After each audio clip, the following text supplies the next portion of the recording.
ஐயா சிவாஜி நம்ம சொல்லுங்க. ஐயா சிவாய நமக. சொல்லுங்க. அண்ணாமலைக்காரவே ரொம்ப கெட்டியா இருக்கும் போல் இருக்கு. எதை வச்சு சொல்றீங்க? 20 லட்சம் பேர் உறுப்பினர்கள் சேர்ந்திருக்கிறதா சொல்றாங்க. 20 லட்சம் கிடையாது. இன்னும் சேராம, அதாவது ஆன்லைன்ல அந்த அப்படி அதுல போய் இணைய முடியாம நிறைய பேர் 10 லட்சம் பேர் வெளியில இருக்காங்க. 30 லட்சம் பேர், 30 லட்சம் ஒரு 30 லட்சம் குடும்பம், ஒரு ஒரு 2 ஓட்டு வச்சுக்கோங்க, 60 லட்சம் ஓட்டு. இன்னைக்கு அண்ணாமலை மட்டும் பிஜேபி தலைவரா இருந்திருந்தா, இன்னைக்கு தனியா பிஜேபி கூட்டணி அமைச்சிருந்தா அண்ணாமலை முதல்வர் ஆயிருப்பாரு. இவனுக்கு எல்லாம் ம். அவசரப்பட்டானுங்க. அவசரப்பட்டு இந்த நயினார் நாகேந்திரன் பேச்சை கேட்டு, எடப்பாடி பேச்சை கேட்டு மண்ணை கவ்வி நாசமா போயிட்டாங்க. இதெல்லாம் தேவையா அவங்களுக்கு இது? இன்னைக்கு வந்து அண்ணாமலை தலைவர் பதவியா இருந்த தலைவர் பதவியில இருந்து இவனை தூக்காம இருந்திருந்தா கூட விஜய் ஜெயிச்சிருக்க ம். முடியாது. ஏன்னா அண்ணாமலைக்கு நீ தலைவர் பதவியில இருந்து தூக்குனதுனால விரக்தியில அண்ணாமலையோட ஆதரவாளர்கள் பாரு 60 லட்சம் ஓட்டு அவ்வளவு விஜய்க்கு போயிருச்சு. ஒருத்தன் கூட பிஜேபி போடல. அதனாலதான் பிஜேபி மண்ணை கவுனது. தேவையா உனக்கு? இவனுக்கு உட்பட மாட்டானுங்க. அதனால அண்ணாமலை அன்னைக்கே வெளியே வந்திருக்கலாம். இப்ப இந்த சட்டமன்ற தேர்தலுக்கு முன்னாடியே அவருக்கு ஒரு கட்சி ஆரம்பிச்சிருந்தாருன்னா இன்னைக்கு விஜய்க்கு பதில் அண்ணாமலை முதலமைச்சர் ஆயிருப்பார். இதான் உண்மை. 60 லட்சம் ஓட்டு விஜய்க்கு போயிருச்சு. இப்ப நான் என்ன கேட்கிறேன், விஜய் வந்து பாருங்க, விஜய் வந்து ஒன்றும் பெரிய தனி பெரும்பான்மையில பெரிய விஜய் அலையில எல்லாம் இங்க ஒன்றும் ஜெயிக்கல. வெறும் 108 இடம் தான். அது 108 இடமும் ஒரு ஒரு இடத்துல 1 ஓட்டு, 100 ஓட்டு, 200 ஓட்டு, இப்படி முக்கி திணறி தான் ஜெயிச்சிருக்காங்க. அதாவது ஒண்ணு புரிஞ்சுடுங்க ஐயா, மும்முனை போட்டிங்கிறதுனாலதான் விஜய் ஜெயிச்சது. 2 முனை போட்டி இருந்தா விஜய் கண்டிப்பா ஒரு இடங்கள கூட ஜெயிச்சிருக்க முடியாது. மும்முனை போட்டி விஜய்க்கு சாதகமாயிருச்சு. அதிமுக ஒரு பக்கம், திமுக ஒரு பக்கம், விஜய் ஒரு பக்கம் அப்படின்னால. இனி பாருங்க, அடுத்து 2 முனை போட்டி. இந்த இடைத்தேர்தலில் 2 முனை போட்டி வந்தா கண்டிப்பா 6 இடங்களையும் பாருங்க அண்ணாமலை ஜெயிப்பார். அண்ணாமலை வரணும்ல. இந்த இடைத்தேர்தல் ஃபுல்லா பாருங்க அண்ணாமலை ஜெயிப்பாரு. ஏன்னா அண்ணாமலைக்குன்னு ஒரு கூட்டம் இருக்குது. அதுல எந்த மாற்றம் இல்லை. அதனால அண்ணாமலை ஜாதகம் ரொம்ப கெட்டியா இருக்கு. ரொம்ப ரொம்ப கெட்டியா இருக்கு. இப்போ ஒண்ணு வேண்டாம். இப்ப விஜய் வந்து பெரிய மாசு அப்படி ஜெயிச்சிட்டாரு, மாசு லீடர், ஆகா ஓஹோ, அதெல்லாம் இந்த இவனுக்கு ஒரு புதுசா ஒண்ணு உருவாக்குறான். அப்படிலாம் கிடையாது. இப்ப விஜய் இப்ப இந்த 234 தொகுதியிலையும் விஜய் தான் வேட்பாளர். விஜய் நிறுத்தின வேட்பாளருக்காக எவனும் ஓட்டு போடல. விஜய் முகத்துக்காக தான் ஓட்டு போட்டிருக்கான். அப்படி பார்க்கும்போது ஏன் செந்தில் பாலாஜி கிட்ட மண்ணை கவுனாரு? செந்தில் பாலாஜி தொகுதியில ஜெயிக்க முடியல, உதயநிதி தொகுதியில ஜெயிக்க முடியல, போஜராஜன் தொகுதியில ஜெயிக்க முடிஞ்சதா? ஒரு போஜராஜன் யாருன்னே தெரியாது. அவர் தொகுதியிலே விஜய் ஜெயிக்க முடியல. அவருக்கு இப்ப விஜய்க்கும் போஜராஜனுக்கு தான் போட்டி, விஜய்க்கும் செந்தில் பாலாஜிக்கும் தான் போட்டி, விஜய்க்கும் உதயநிதிக்கும் தான் போட்டி. அப்ப கணக்கு பாருங்க, ஏன் ஏன் ஜெயிக்க முடியல? இப்ப 234 தொகுதியிலும் விஜய் தான் வேட்பாளர். இவர் நிறுத்தின வேட்பாளருக்காக எவனும் ஓட்டு போடல, விஜய்க்காக தான் ஓட்டு போட்டான். ஏன் ஜெயிக்க முடியல? அப்படிங்கும்போது இவர் மாயை. இனி அடுத்த இப்ப திடீர்னு 2 எலெக்ஷன் வருதுன்னு வச்சுக்கோங்க, விஜய் ஜெயிக்க முடியாது. ஏன்னா அண்ணாமலை கட்சி ஆரம்பிச்சிட்டாரு. ஓட்டெல்லாம் அண்ணாமலைக்கு வந்துடும். இதான் உண்மை. இதான் நிதர்சனமான சத்தியமான உண்மை. எழுதி வச்சுக்கோ. இதுல பெரிய விஜயால அப்படிலாம் அதெல்லாம் ஒண்ணும் கிடையாதுங்க. அண்ணாமலையால ஒண்ணு இருக்குது. அண்ணாமலை வெற்றி பெறட்டும், நம்மளும் வாழ்த்து சொல்லுவோம். இல்ல ஏவாவேலுக்கு ஒரு திடீர்னு உடம்பு சரியில்லாம போயிருச்சு. அப்பா வேற ஃபாரின் போயிட்டாரு. ஆனா ஒண்ணுங்க, இந்த விஷயத்துல நான் விஜய் பாராட்டுறேங்க. இந்த பிஜேபிக்காரன் பயந்து கிடந்தான் திமுக மேல நடவடிக்கை எடுக்க. அப்படியே மோடியே என்னங்க அமித்ஷா அண்ணாமலை லிஸ்ட் கொடுத்தாரு, ஒரு நடவடிக்கை எடுக்கல. ஆனா உண்மையாலுமே விஜய் பாருங்க, வெறும் சொற்ப சீட்டு, வெறும் 107 சீட்டை வச்சுக்கிட்டு என்ன ஆட்டம் அடிக்கிறாரு பாருங்க. சத்தியமா சொல்றேன், இந்த இடத்துல விஜய்க்கு வாழ்த்துக்கலையா? விஜய் பரவாயில்லையா? 100 மோடிக்கு சமம் விஜய், 100 அமித்ஷாவுக்கு சமையா விஜய். உண்மையாலுமே அண்ணாமலை உனக்கு லிஸ்ட் எடுத்து கொடுத்தாரு. அவன் இவ்வளவு வச்சிருக்கான், இவ்வளவு பண்ணிருக்கான், எல்லாம் பிரிச்சு எடுத்து ஏழைப்பாளிகள் கொண்டு சேரு, கஜானால சேரு, மருத்துவ நலத்திட்ட உதவிகள் ஏழைகள் கொடுன்னு கொண்டு எல்லாம் கொடுத்தாரு. ஒரு நடவடிக்கை எடுக்கல அமித்ஷா. அமித்ஷா ஒரே ஒரு நடவடிக்கை தான் எடுத்தாரு. என்ன பண்ணாரு தெரியுமா? கனிமொழி பிறந்த நாளுக்கு வாழ்த்து சொன்னாரு. எப்படி எப்படி இதை விட என்ன? அமித்ஷா எவ்வளவு பெரிய காரியம் பண்ணியிருக்காரு பாருங்க. கனிமொழி பிறந்த நாளுக்கு வாழ்த்துக்கள். எப்படி உன் தலைவன் RSS சாவர்கர கண்டபடி பேசுது தமிழ் யாரு? கனிமொழி. ஆனா இவர் பிறந்த நாளுக்கு அமித்ஷா வாழ்த்து சொல்றாரு. இந்த கட்சி ஆரம்பிச்ச பிதாமகர் எங்க ஐயா அத்வானி, பீஷ்மர் அத்வானியே உரம் கட்டிட்டாங்க. ஒரு பேனர்ல அத்வானி படம் இல்லையா? எங்க பார்த்தாலும் மோடி மோடி. என்னையா மோடி? ஏயா அத்வானியோட பெரிய சாணக்கியன் மோடி சொல்லுங்க. ஒரு வருஷம் அது அந்த பீரியட் அத்வானி கிட்ட கொடுக்க சொல்லுங்க பிரதமர் பதவியை, பார்க்கலாம் எப்படி இருக்கு நாடு. நல்லா இருக்கும். இப்படிலாம் ஆணவத்துல அவனும் பேச மாட்டான். வாழை நெருக்கி சுண்ணாம்பு வச்சிருவார். மோடி ரொம்ப மென்மை போக்குங்க. இது ஆகாது. மோடி ரொம்ப மென்மை போக்கு. எங்க ஐயா யோகி கையில ஆட்சியை கொடுக்கணும். எங்க ஐயா யோகி கையில ஆட்சியை கொடுத்தா நாட்டுல இவ்வளவு கொலை நடக்காது, கொள்ளை நடக்காது, இவ்வளவு கற்பழிப்பு நடக்காது. உடனே தண்டனை. இவர் அப்படி கிடையாது. இவர் சும்மா அப்படியே என்னமோ நான் தான் ஸ்ரீராமச்சந்திர மூர்த்தி அப்படிங்கிற மாதிரி அவர் நினைச்சிட்டு இருக்காரு. இவரு ஸ்ரீராமச்சந்திர மூர்த்தி கிடையாது. எங்க ஐயா யோகி தான் ஸ்ரீராமச்சந்திர மூர்த்தி, யோகி ஆதித்யநாத். அதனால விடுங்க. உடம்பு சரியில்லாம படுத்து கிடக்குறாரு. அவங்க போட்டு உடம்பு சரியில்லாம படுத்துனா எனக்கு என்ன? ரைடு வருதுன்னா உடம்பு சரியில்லாம போயிருவாரு. எப்படி இந்த மேட்சிக்கு? உண்மையாலுமே இந்த விஷயத்துல விஜய் நான் பாராட்டுறேன் ஐயா. விஜய் 100 மோடி சமம், 100 அமித்ஷா. உடம்பு சரியில்லை. விஜய் வந்து எங்க ஐயா அத்வானி மாதிரி, யோகி மாதிரி சொல்ல போனா, யோகி மாதிரி அப்படி அதிரடியா நடவடிக்கை எடுக்காரு விஜய். விஜய் உண்மையில பாராட்டணையா, சத்தியமா. என்ன பொறுத்தவரை அண்ணாமலையும் விஜயும் ஒன்னா கூட கூட்டணி வச்சு 2 பேருமே ஆளுக்கு 2 வருஷம் முதல்வராக இருக்கும், ஆட்சி பண்ணணும் கூட பண்ணலாம் உண்மையால. ஏன்னா 2 பேரும் கொள்கையும் ஒன்னா தான் இருக்கு. 2 பேரும் திமுக இழுத்து போட்டு அடி அடி அடின்னு அடிக்கிறாங்க. சாத்து விடுங்க ஐயா, நமக்கு எதுக்கே அரசியல், எவன் என்ன பண்ணா நமக்கு என்ன, நமக்கு தேவை பாருங்க. நம்ம பூமிக்கு வந்ததே மோட்சம். உங்க நைனா வந்து லண்டன் போயிருக்காரு. நைனா யாரு? உங்க நைனா? நைனா? உங்க நைனான்னு சொல்லுங்க. எனக்கு சிவந்தாயா நைனா. எனக்கு எங்க அப்பா சிவந்தாயா நைனா. எனக்கு எவன் அந்த மோண்டுட்டு பேண்டுட்டு தெரியவெல்லாம் எனக்கு நைனா கிடையாது. எங்க நைனா மலஞ்சல கழிக்காதவன். எங்க நைனா மாசற்ற ஜோதி சிவன், அவன் தாயா நைனா. எனக்கு எவனும் நம்ம மோண்டுட்டு பேண்டுட்டு தெரியவனா நான் நைனான்னு சொல்ல மாட்டேன். நைனா லண்டன் போறாரா, அவரு அப்பா அப்பான்னு சொல்லணும்னா அவன் கட்சிக்காரன் சொல்லுவான். நான் எதுக்கே சொல்லணும், நீ சொல்லுங்க. ஏன் எங்க நைன் எப்படியா சொல்லலாம், வாயில வந்துட போகுது. எனக்கு அப்ப சிவன் தாயா, பரபிரம் வந்து அப்ப. உலகத்துக்கே அப்பன் சிவன் தாயா. பிதாகமசிய ஜெகதோ மாதா தாதா பிதாமக வேத்தியம் பவித்ரம் ஓங்கார ருக் சாம எஜிரே சங்கா. எங்க அப்பா உலகத்துக்கே தந்தை. என்ன சொல்றான்? இந்த உலகிற்கு தந்தையும் தாயும் பாட்டனும் அறியத்தக்கவனும் புனிதமானவனும் ஓங்காரமும் சாம எதிர் வேதங்களும் கர்மங்களுக்கு பயனளிப்பவனும். ஒவ்வொரு ஜீவாத்மா அந்த மனிதர்கள் செய்யக்கூடிய பாவ புண்ணியத்துக்கு நற்பயனையும் பாவத்துக்கு தண்டனையும் வழங்கக்கூடிய நாங்கிற. அதான் கர்மத்துக்கு பயனளிப்பும் நானேங்கிற. எங்க அப்பா சொல்றான், இந்த உலகத்துக்கு தந்தை தாயி இல்ல பாட்டை முட்டையெல்லாம் வந்தான்.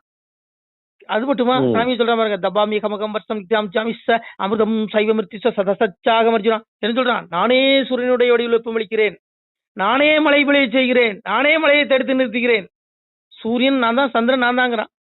காம விசேஷ பூதானி தாரை அம்பிக மோஜசா புசாமி சௌசதி சோமா பூதா ரசாத்மகங்கிறான். நானே உயிரினங்கள் அனைத்தையும் தாங்குகிறேன். ரசமே வடிவான அமுதமே நிறைந்த நிலவுமாகி அனைத்து உயிரினங்களையும் பயிர் பற்றி நானே போசிக்கிறேன். இந்த உடலை யார் தாங்குறா? நம்மளா தாங்குற? ஒரு மண்ணு கிடையாது, சாமி தான் தாங்குறான். அவன் வெளியே போயிட்டானா ஜீவன் வெளியே போயிடும், தீர்ப்புக்கு போயிடும், அந்த ஆத்மா உடல் செத்து போயிடும்.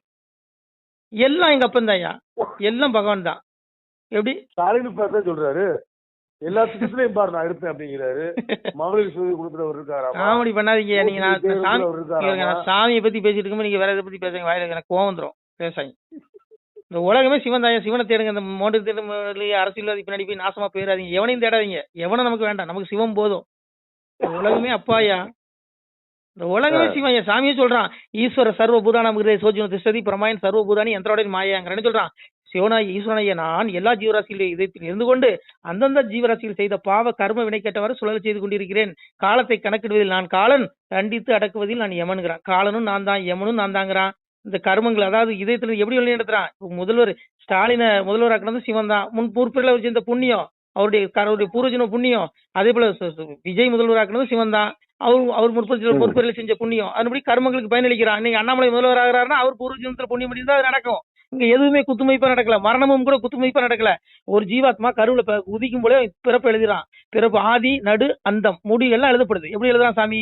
இவன் இந்த ஜீவாத்மா இந்த கர்மனின்படி இப்படி வாழ்ந்து இந்த இடத்துல மரணம், இந்த இடத்துல சாகணும், இப்படி சாகணும்னு விதி இருக்கு. இப்ப நான் உங்ககிட்ட பேசிட்டு இருக்கேன், என்னுடைய மரணம் எப்படி நடக்குன்னு எனக்கு தெரியுமா? எங்க அப்பாவுக்கு தெரியும், சிவனுக்கு தெரியும். அதே போல எல்லா ஜீவாத்மா கூடிய மரணமும் சிவனுக்கு தெரியும்.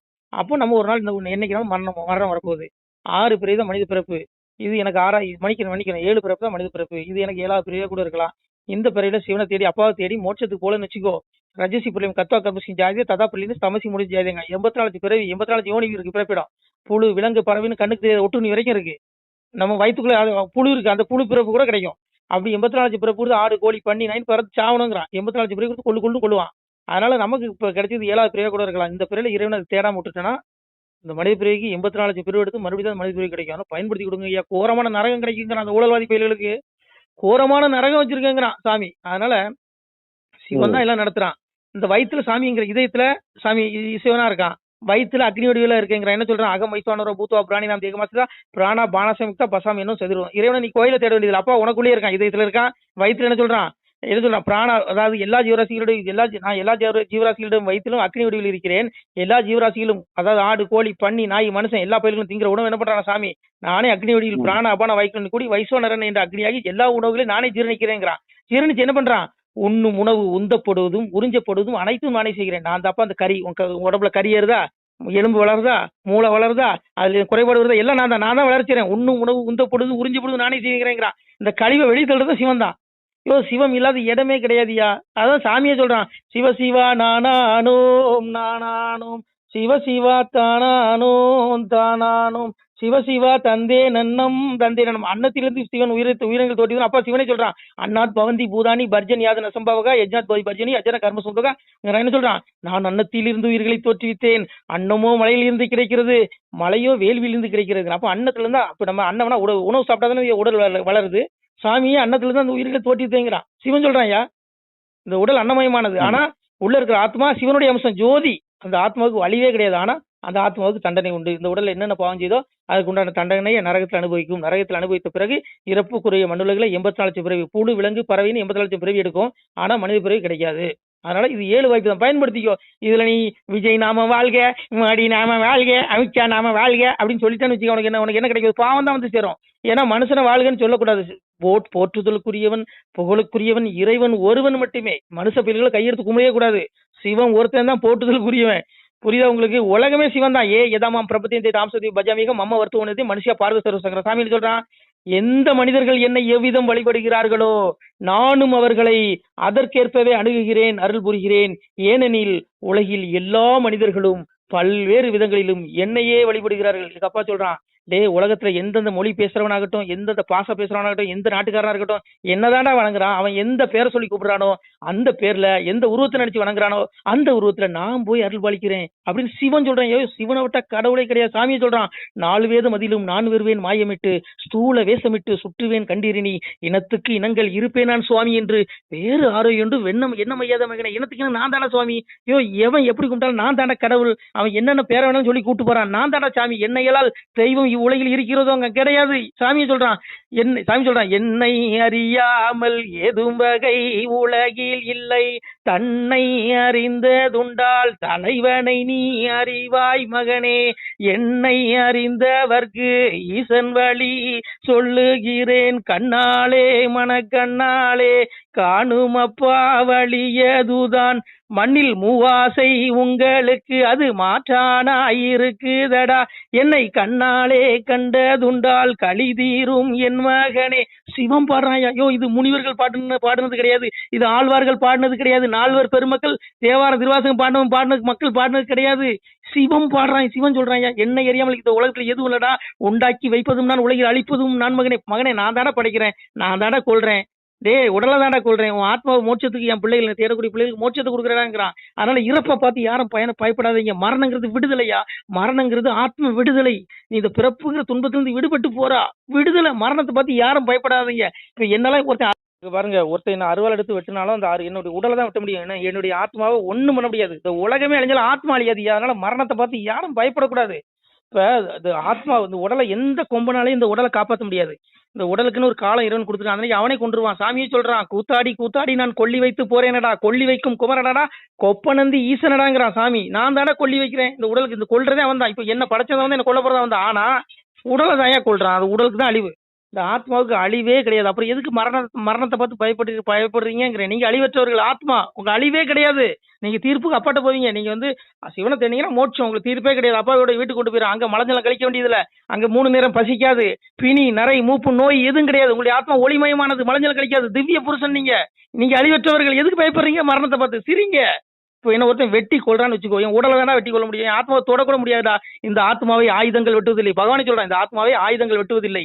ஜலம் இவனை மூழ்கடிப்பதில்லை, அக்னி இவனை எரிப்பதில்லை, காற்று இவனை உலர வைப்பதில்லைங்கிறான். பஞ்சபூதத்தால எந்த கொம்பனாலும் இந்த ஆத்மா அழியாது. எல்லாத்துக்கும் ஒரு ஆத்மா இருக்குது, ஜீவோட மொழி உடம்பு. அதை தேடிக்கும். அதனால நீ தேடினா மோட்சம். அதுக்கு ஏன் பயப்படணுங்கிற சாமியே சொல்றான். சாமி சொல்றான், யதா தித்யகதம் தேஜோ ஜெகத்பாசி தேசிகளும் எச்சந்திரன் தத்தேஜோதி மாமோகங்கிற. என்ன சொல்றான்? அதாவது சூரியனுடைய வடிவில் அதாவது சூரியனில் இருந்து வரும் எந்த ஒளி உலகமனைத்தையும் பிரகாசிக்க செய்கிறதோ, மேலும் சந்திரனிடத்திலும் நெருப்பினிடத்திலும் எந்த ஒளி உள்ளதோ அது என்னுடைய ஒளியே என்று தெரிந்து கொள். ஒளி யார்? சூரியனுக்கு வர்ற ஒளி எங்க அப்பா சிவபெருமானுடைய ஒளி, அவனுடைய தேஜஸ் தாங்க ஒளி. சந்திரனிலிருந்து வர ஒளி அவன். அக்னி நீ நெருப்ப கொடுத்தா ஒளி வருதா வெளிச்சம், அது எங்க அப்பா சிவபெருமான். உலகத்துக்கே ஒளி அவனுடைய ஒளி. உடம்பு கூட ஒளியா? அப்ப ஏயா பயப்படுறீங்க? சுவாமி உங்களுக்கு உலகம் கழிவும் சீக்கிரத்துல அழியும், எப்ப வேணாலும் அழியும். எழுதி வச்சுக்கோ. நீங்க அப்பாட்ட போது ஆயத்தமா இருங்க, ரெடியா இருங்க. இந்த கலியுகம் எப்ப வேணாலும் அழியும். சாமி சொல்றான், கண்ட துண்டமாக வெள்ளோ கனத்த பூமி வெடிக்குதடா, கோல நெடு மாலை எனும் கோலங்கட்டி ஆடுகின்றேன், நித்தம் செத்த பாவி அப்பா நாதன் நெட்டூர காரணடா, செத்து செத்து பிறப்பேனடா, என் சித்து வித்தைகள் அறிய மாட்டாய், அள்ளும் பகலும் குறிகள் சொல்லி அவதிமற்ற அச்சுதடா, ஆடுதடா ஒரு பம்பரம் தான், அதை அமர்த்த வல்லான் யாரும் உண்டோ, காணுங்குறி சொல்லுதற்கு நான் கழுகு மலையாண்டி வந்தேனடா.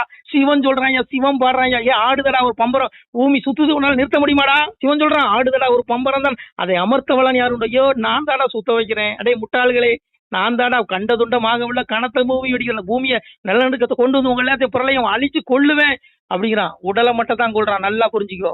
தேடுற பிள்ளைக்கு மோட்சத்துக்கு போயிடும். அப்ப நான் தேடாத ஆத்மா நரக குழியில, ஐயோ ஆத்மா அந்த ஊழல்வாதிகள் பயிலுக இவனுங்கெல்லாம் என்னென்ன ஆக்கின இவங்களுக்கு எவ்வளவு தண்டனை உண்டு தெரியுமா. ஒரு பயிலும் தப்ப முடியாதியா. அதனால இங்க பாருங்க, சிவம் பிடியிலிருந்து எவனும் தப்ப முடியாது.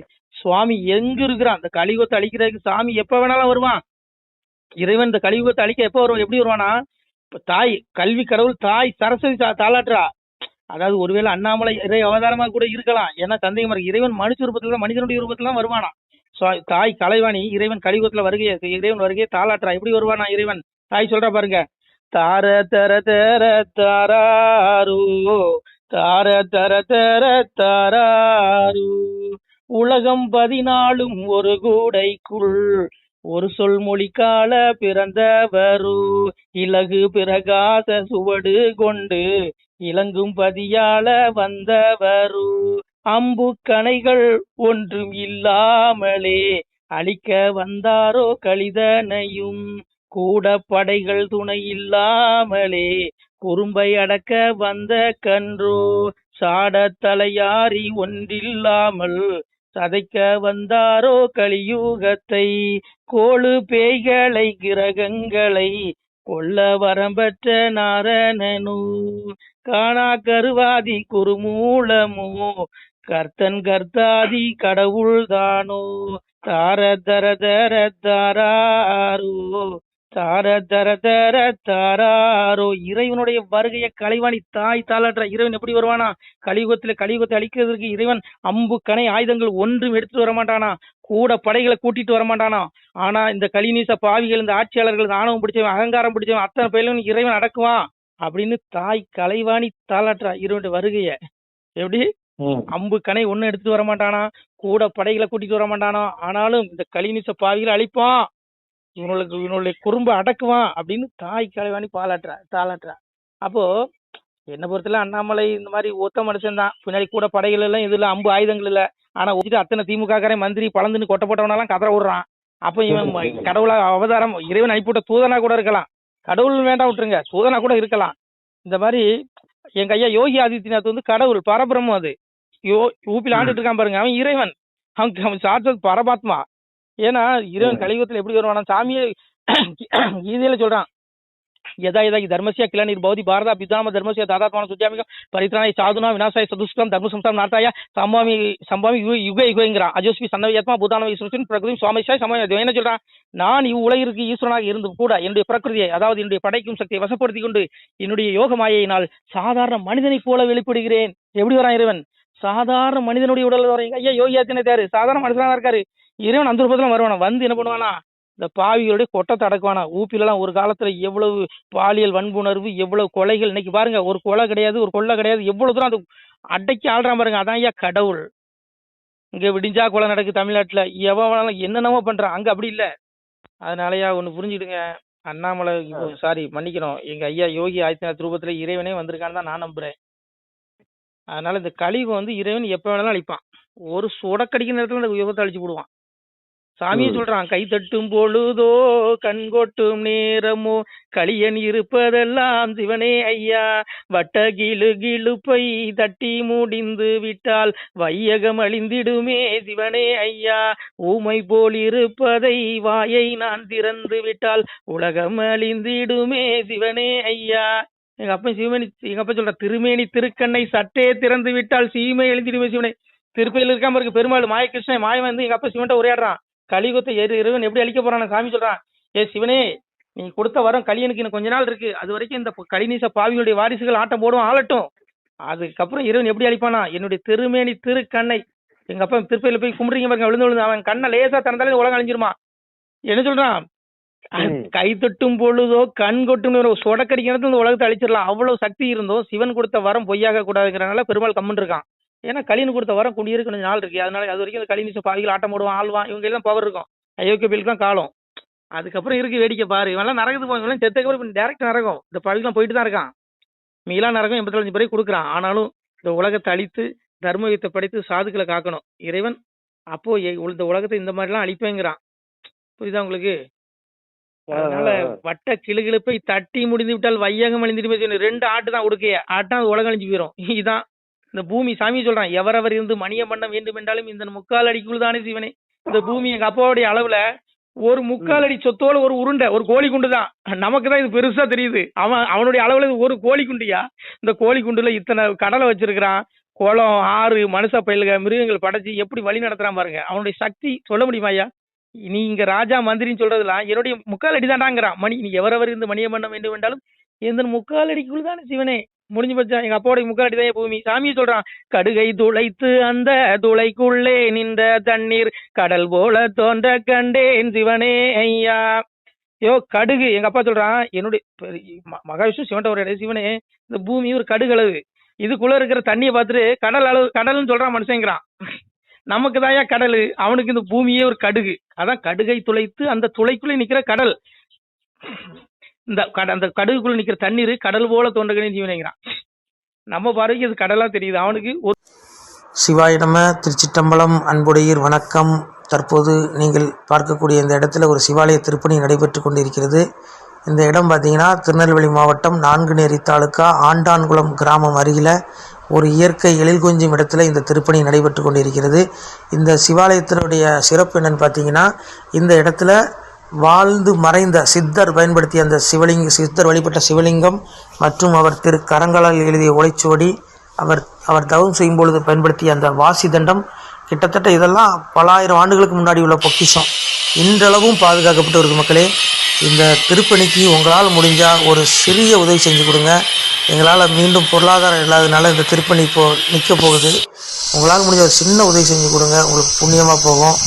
இந்த புண்ணிய பலன் எம்பெருமான் தங்களுக்கு கோடான கோடியாக தருவான், அதில் எந்த மாற்றமும் இல்லை. சுவாமி பார்த்தீங்கன்னா, ஐயோ இன்றளவு நாகங்கள் இந்த இடத்துல இத்தனை கணக்கு கிடையாது. அந்த லிங்க திருமேனியில் சுற்றி விளையாடுறது, அப்புறம் அந்த விபூதி தட்டத்தில் நாகங்கள் உருள்றது, இதெல்லாம் பார்த்தீங்கன்னா ஐயோ பெரிய பொக்கிஷங்க இந்த இடம். சாமியுடைய அருள் அவ்வளவு இருக்குது. நீங்கள் நேரில் வந்தால் கூட தரிசனம் பண்ணலாம். இந்த சிவாலய திருப்பணிக்கு உங்களால் முடிஞ்ச ஒரு சின்ன உதவி, இந்த கூகுள் பே எண்ணில் நீங்கள் ஜிபே எண்ணில் உதவி பண்ணலாம். 93 85 44 31 06. உங்களால் முடிஞ்சால் உதவுங்கள் பிள்ளைகளே. இல்லை என்றால் 2 பேருக்காவது ஷேர் பண்ணுங்கள். யாராவது பார்க்கக்கூடிய ஒரு புண்ணிய ஆத்மா ஏதாவது சின்ன உதவி செய்யலாம். நீங்கள் ஒரு செங்கல் வாங்கி கொடுத்தாலும் போதும், உங்களுக்கு பெரிய புண்ணிய. மக்களே, சிவாலயத்தின் அந்த புண்ணிய பலன் நீங்கள் அனுபவித்தே ஆகணும். பகவான் எம்பெருமானே சொல்லுவான், வாழுவீர் தாழ்வில்லாமல் மக்களும் கிளைகள் கொஞ்சி நாளுமே மகிழ்ச்சியை கூர்ந்து நலமுடன் வாழும்போது நீளுமே எனது செங்கோல் நீதியும் நெறிபோல் வந்து ஆளுமே உங்கள் தன்னை அன்புடன் அலையா வண்ணம். மக்களே, நீங்கள் எல்லாம் வால் பொன்னம் பதியிற் சென்று முக்கியமான யுகநில மதிலே தன்னால் கத்திய பொன்கள் ஸ்வர்ணம் கைமணம் குளிர அன்னம் பொக்கிஷம் நிறைய வைத்து புகழ உண்டு இனிதாய் வாழ்வீர். வண்ணமாய் நீதம் 3ம் வரம்பு அணு விலகிடாமல் தன்னமாயிருந்து வாழும் ஜனங்களே பதற வேண்டாம். எண்ணமேதொன்றும் இல்லை எளிமையும் இல்லை கண்டீர், திண்ணமாய் சிறப்புடன் இருந்து வாழ்வீர். இது நான் வாழ்த்தல பிள்ளைகளே, அப்பனுடைய அந்த சிவனுடைய வாழ்த்து, ஈசனுடைய அந்த திருப்பாடல் வாயினால் அப்பன் சொன்ன அந்த வார்த்தையை நான் வாழ்த்துகிறேன். நிச்சயம் இந்த சிவாலய திருப்பணிக்கு உதவி செய்யும் பிள்ளைகளுக்கு இறைவன் நிச்சயம் அருள்வான், அதில் எல்லலும் ஐயமில்லை. ஆணுடன் பெண்ணும் பெற்று அதிகமாய் செல்வமாகி தானுட நினைவுமுற்று தர்மமும் நெறியும் கற்று வேணும் நீள் காலம் எல்லாம் மெல்லியருடனே வாழ்ந்து பூணுதல் கமலநாதன் பொற்பதம் பெற்று வாழ்வீர். சிவம் வாழ்த்துற மக்களே, அப்பாவுடைய திருவடி மறுமையில் கிடைக்கும், இம்மையில் பூமியில் நீங்கள் வாழ்வாங்கு வாழ்ந்து சிறப்பான முறையில் வாழ்ந்து இறைவனின் திருப்பாதத்தை அடைவீர்கள். அதில் எந்த மாற்றமும் உள்ள பிள்ளைகளே, இந்த வீடியோ பார்க்கக்கூடிய அன்பு பிள்ளைகள் முடிந்தளவு ஒரு 2 பேருக்கா ஷேர் பண்ணுங்கள், உங்களுக்கு புண்ணியமாக போகும். பிள்ளைகளே, நீங்கள் இந்த பெரும்புவியை ஆள்வதற்கு வெள்ளானை மீதேற விடை தந்தோம் உங்களுக்கு. ஆனாலும் அக்கால் நீர் ஆளுவீர் ராஜ்யத்தை வானோர் அறியவும் வாழ்த்தினோம் நீர் வாழ. வாசவனும் தேவர் மறையவரும் தான் வாழ பேசறியதை வார் பெற்ற மக்கள் தான் வாழ. கன்னிமார் பெண்கள் பெற்ற கை சான்றோர் தான் வாழ. அன்னை பத்திரத்தால் அமுதருந்தி நீர் வாழ. முக்கந்தன் வாழ முனிமார்கீலை வாழ. தக்கந்தலை துணித்த தம்பிரான் தான் வாழ. மேலோக நீதி விளங்கி மனு வாழ. பூலோகம் உள்ளளவும் பொய்யருவீமை வாழ. நல்லோரும் வாழ நவில் ஒருந்தான் வாழ. எல்லோரும் வாழ இருந்து நீடுழி வாழ்க. இந்த பாடல் அப்பன் சிவன் அடியார் பெருமக்களை வாழ்த்துற வாழ்த்து. நிச்சயமாக உங்களுடைய குடும்பமே வம்சமே நல்லா இருக்கும் மக்களே. முடிஞ்சால் இந்த வீடியோ 2 பேருக்கு ஷேர் பண்ணுங்கள். முடிஞ்சால் ஒரு சின்ன உதவி, ₹1 நீங்கள் ஏகபரா குருபிச்சையாக கேட்குறோம். அந்த சிவாலய திருப்பணிக்காக ஏகபரா குருபிச்சை அப்பன் பரம்பொருள் பேர் சொல்லி கேட்குறோம். முடிஞ்சால் உதவி பண்ணலாம் பிள்ளைகளே. இல்லை என்றால் 2 பேருக்காவது பகிருங்கள். உங்கள் வாழ்வில் எல்லா செல்வங்களும் வந்து சேரும். உங்களுடைய பாவ கர்ம வினைகள் நீங்கும். எல்லா சிறப்பையும் சிவன் தருவான். ஓம் நம சிவாய. திருச்சிட்டம்பலம், தில்லையம்பலம், பொன்னம்பலம்.